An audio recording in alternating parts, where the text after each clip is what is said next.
I have always been here.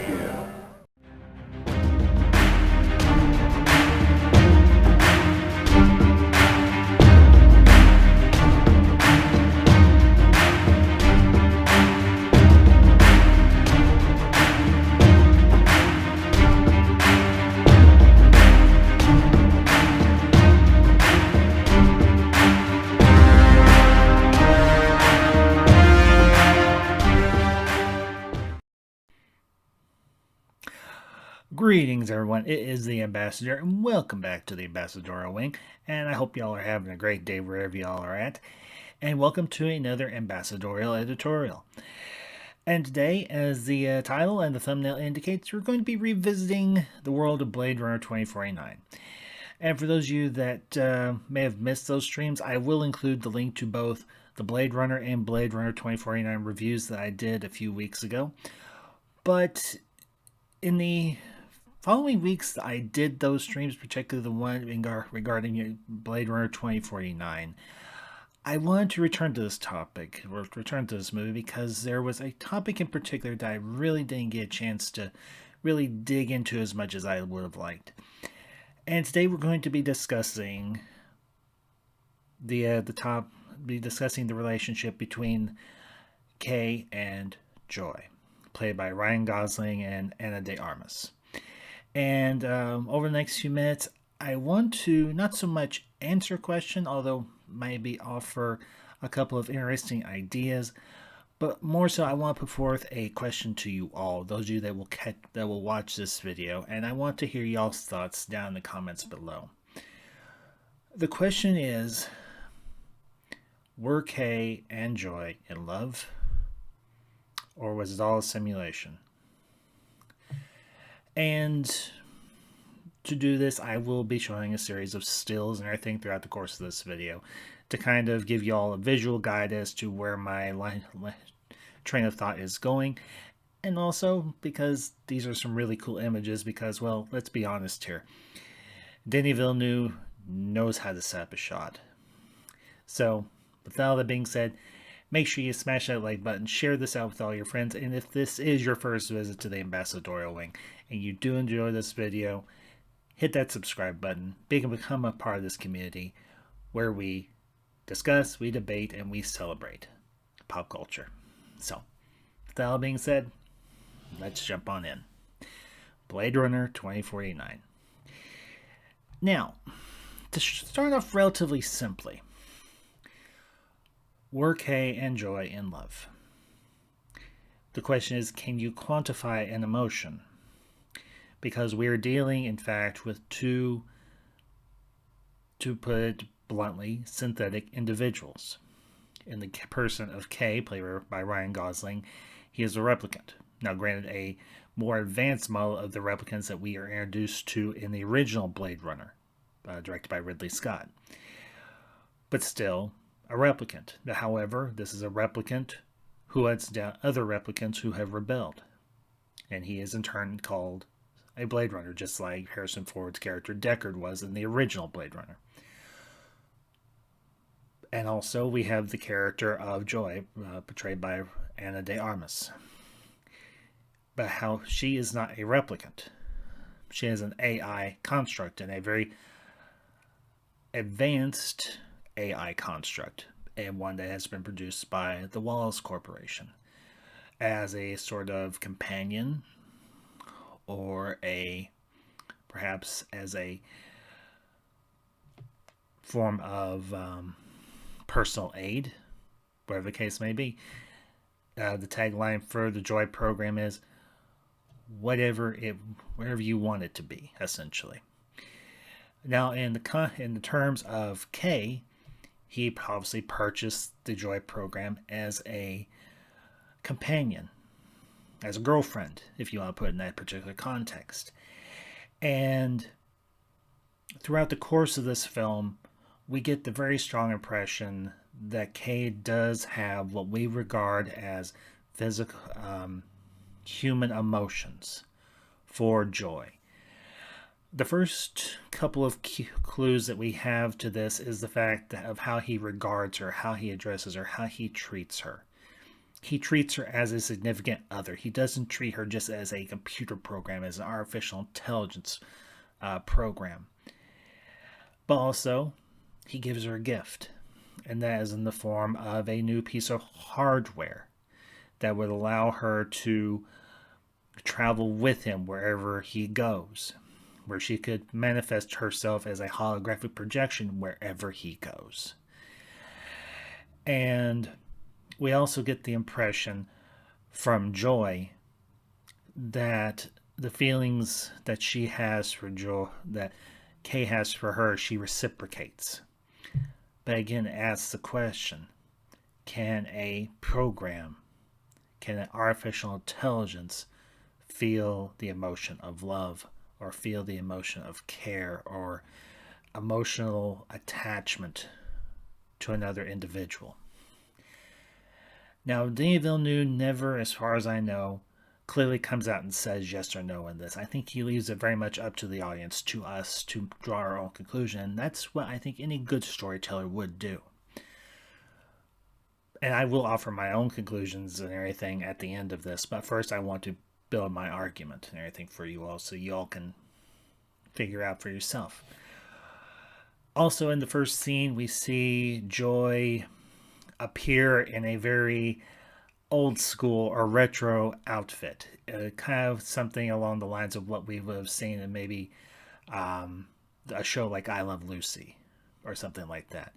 And she's cooked Kay his favorite meal. Unfortunately, being a replicant, he has a different type of diet than what a normal human being would eat. But she still puts on the show for him, being the, for lack of a better term, being the loving, caring, dutiful wife, or spouse, if you prefer. And they have some very interesting banter back and forth. She asks him about his day, asks him how the case went and everything, because he works as a Blade Runner for the LAPD, the Los Angeles Police Department. But in this particular case, as I mentioned, he's a Blade Runner. He hunts down other replicants, and he tells her, yeah, I caught the replicant and I killed him, essentially. Now, granted, there's a lot more that goes into that, and I do discuss that during the stream. So, like I said, if you want to hear my full thoughts on the movie, once you're done here, go check out the stream. But, moving along with the situation between Kay and Joy. Kay gives her I think it's called an emulator or something along those lines, the new piece of hardware that allows her to travel anywhere she wants to go. And the one place that she wants to go outside. So they go up to the roof of the apartment building that he lives in. And there's this very beautiful, very atmospheric scene between the two of them, where they're standing on the roof, and Kay's still in the doorway that leads out onto the roof, but Joy walks straight out, and it's raining outside, and she's standing there just basking in it, and the rain does kind of disrupt her holographic presentation, but at the same time she doesn't care, because for her this is her first experience of being outside in the world. And Kay eventually walks out with her, and they hold hands, or at least they appear to hold hands, and they share a very warm and intimate moment with one another. And I think this is honestly Denis Villeneuve's way of saying the artificial, in a way, can feel the same way that you or we can feel as normal human beings. Or at least they're doing their best to feel the way we would feel in that particular moment. Now, as the movie progresses, Joy's time on screen does become somewhat sporadic, because it is focusing on Kay trying to figure out the case and everything in terms of who is the child that was born and everything from a replicant mother, essentially. But as the case continues, Joy goes along with Kay, and she's just as invested in the situation as he is, because she cares about him figuring this out, because she believes that he could potentially be the child that was born from a replicant mother because of his own memories. Even though, as we find out during the course of the movie, those are actually his memories. And once he discovers that he could be that replicant child, there's a moment when they return to their apartment and she's like, "Do you realize what this means for you?" And he's like, "I'm not sure what this means for me." He's like, I don't know. I don't get it." She's like, "It means you can forge your own identity. You don't have to be what you are. You don't have to go by this designation. You can choose a name." And he's like, "I don't know what name to choose." And she looks at him and says, "You look like a Joe. You look like a Joe to me."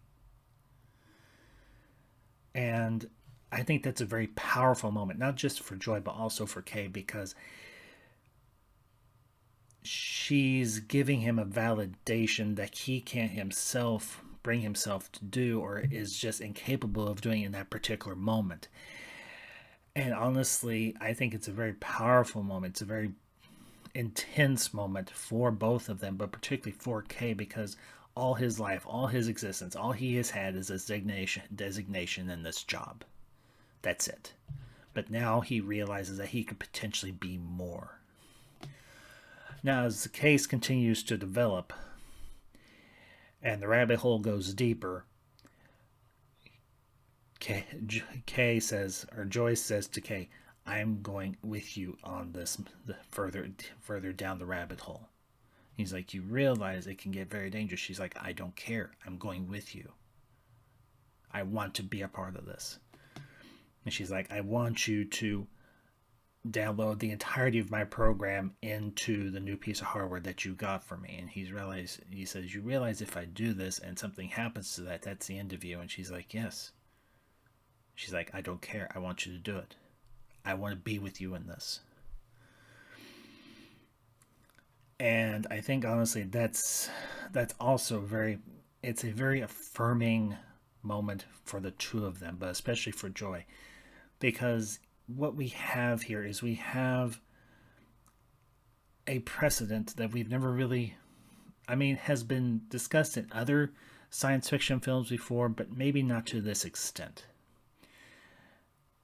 We've had artificial beings try to affirm their own existence in the past. For example, and this is an example that I used during the stream and everything when I did my review of Blade Runner 2049, the character of Lieutenant Commander Data from Star Trek Next Generation. For those of you that are familiar with that series, I imagine most people are. Throughout the course of that series and even into the movies, Data is trying to become more human. And what we have in the case of Joy is also her quest, even though she never overtly states it, of her trying to become more human as well. And her accepting this risk that if her program is downloaded into the mobile device and it's damaged or destroyed, she dies. She essentially would die a human death. And it very much blurs the line of what is human and what isn't. And I think, speaking for myself,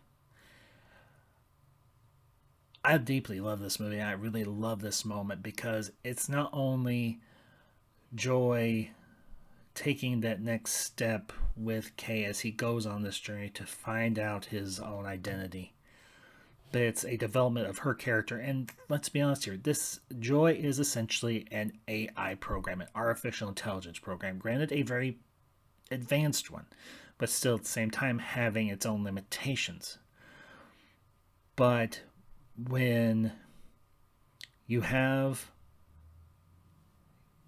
Joy sitting in Kay's car with him as they're traveling out into the wasteland, and she's looking out over the city, and she sees, and this happens on a couple of occasions, she sees the lights of the city, and then she sees the desolation of the wasteland. And once Kay's vehicle is crippled by the scavengers, and Joy is beating on the door of his vehicle, trying to get him to wake up, and you see how frantic she is. You see how panicked she is. Again, it's blurring the lines of what is human and what is artificial. Now, jumping ahead a little bit here, we get towards the third act of the film, and Kay's investigation has brought him to Deckard's doorstep, essentially. He's located where Deckard went after he went into hiding and everything after the birth of him and Rachel's child. Because we discover that Rachel, the replicant from the first Blade Runner, and Deckard had a child. And that's saying something in and of itself, and that might be another video that I do down the road. Because that's a very interesting dynamic as well. You could almost say that Kay and Joy's storyline, their relationship, is an evolution from what we see in the original Blade Runner between Deckard and Rachel. Because obviously we know that Rachel, played by Sean Young in the original Blade Runner, was also a replicant, and Deckard was a human. We would never consider that a mating between a biological human and a synthetic individual, in this case Rachel, would conceive a child. And that's why at the beginning of the movie, when Dave Bautista's character says, "You've never seen a miracle," and we know that obviously Dave Bautista's character is also himself a replicant. That's why Kay was hunting him down. To see a replicant give birth to a child is something wholly foreign, not only in that world, but honestly even to us. But I do digress.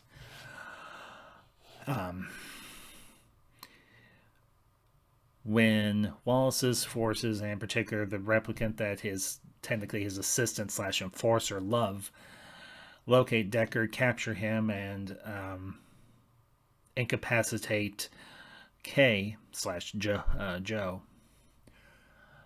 We see the piece of hardware that's housing Joy's program laying there on the floor, just a little bit out of arm's reach of Kay. And Joy appears to him and begs Love not to kill him, and not to. I think she was also pleading for her own life, not to kill her. But sadly, Love kills Joy. I don't know if there was a pun intended there by Denis Villeneuve, but if it is, I would say it's a very powerful one, and I would say a very poignant one in this particular case, not meant to be jovial whatsoever. And in the aftermath of that, Kay returns to Los Angeles, returns to the LAP. I believe he goes back to the LAPD. I can't remember exactly. It's been a little bit since I watched the film. But he sees an oversized holographic representation of the Joy program. Now, it's she's nude, to say it like it is. Her eyes are completely blacked out. She has no pupil or anything. But then she says something that I think almost destroys Joe, or at least diminishes a lot of his own development. And she says the holographic advertisement says to him, "You look like a really good Joe." And that kind of harkens back to a scene previously that I meant to discuss earlier, but I'll bring it up here. During the course of Kay's investigation, he's not so much accosted, but he's, he was propositioned by 3 human prostitutes. Just call it like it is. And he turns them down. Now, a little while later, Kay comes back to the apartment, and Joy says, "I've brought somebody here." And it turns out to be one of the human prostitutes from before, because she does bear a slight resemblance in height, in facial, um, well, just facially, to Joy. And she does this so that they can share, they can be intimate with one another. We're all adults here. Let's just call it for what it is. And essentially, Joy and Kay spend the night together, sexually. Later that morning, or the next morning, I believe the girl's name, or the woman's name, is Marinette, or Maret, retorts to Joy when Joy says, "You can get out, we're done." And she says, "I've been inside you. There's not much there." I think that was a way of not only was she trying to hurt Joy emotionally, but she was also saying to her, "I know that there's not much to your programming. You may seem like more, but you really aren't." And I think looking at those two scenes does diminish Joy a little bit, but at the same time, I think it also shows how far she's evolved. Because just before Love destroys the piece of hardware that contains her program, she reaches out to Kay and says, "I love you." She expresses a human emotion. Now, to what degree, we're not sure, but I would imagine, considering her expression and how emphatic she was, it was to her as real as she could make it for him.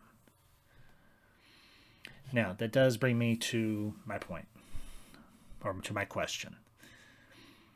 Can two synthetic beings feel and express human emotion? That's a question I want you all to ask yourself, and I would encourage you all, if you have not ever watched Blade Runner 2049, I've tried to leave it as ambiguous as I can so as not to spoil anything. But if you have watched it, maybe I've given you some food for thought. But I want to kind of give my own take on this before I do wrap up.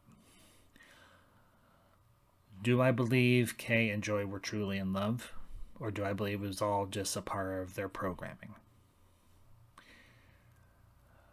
Considering their interactions, considering how Kay treated Joy and Joy treated him, and how they both evolved as characters during the course of this film, and how they probably evolved before we see them on screen. Yes, I do believe that Kay and Joy were in love. It was not a simulation. Now, the one thing I will say, an argument against my point, not to completely undercut it, but how does a program quantify an emotion? How does a computer programmer program in an emotion? With all honesty, you really can't. It's beyond our capacity, at least right now, to program a piece of software to feel the same way that we feel. So kind of to come back to my original point, do I think Kay and Joy were in love? Do I think Kay loved her and she loved him? Yes, I do. Considering his reaction to her death, considering how she behaved around him, how she treated him, how she tried to be everything that she could be for him, even going to the extent of allowing another person into their relationship so that they could share a night of intimacy. Although that would be for us very unconventional and probably outside of what we would consider normal. But for a artificial intelligence holographic program that cannot use the normal sensation of touch, to touch on the person that they would want to. It was a substitute that she could accept. So, that all being said, folks, as I said, leave your thoughts down below. What do you think? Do you think Kay and Joy were in love? Do you think it was all a bunch of bunk? Or do you think there was more beyond silicon chips and holographic emitters between Kay and Joy? That being said, folks, you have a great day. I will see you all next time. Stay ambassadorial. And this is the Ambassador, signing off.